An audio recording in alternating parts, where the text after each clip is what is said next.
Hola a tots, bona tarda. Bé, aquí us deixem amb una altra proposta. Nosaltres hem aprofitat la closca de l'ou i els nens l'han pintat al seu gust. I ara què farem? Posarem una miqueta de cotó fluix a dintre. Si no ho volem fer amb closca d'ou, doncs ho podem fer amb un pot de iogurt, amb un pot de vidre, el que vosaltres vulgueu o el que tingueu a casa. Llavors, també l'altra opció, en comptes de cotó fluix, es pot posar sorra. Si tenim sorra, doncs perfecte. I ara tenim mongeta seca i llenties. En un posarem les mongetes,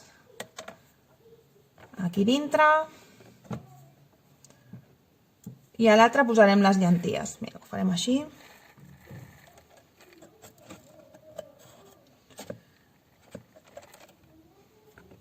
Tapem una miqueta.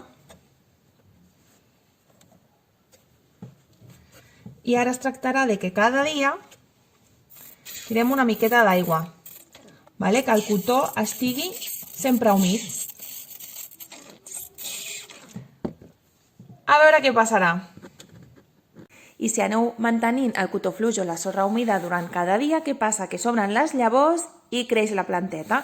Si ho heu fet amb ou i sorra, ho podeu trasplantar tal qual amb un test, ja que l'ou fa de fertilitzant natural.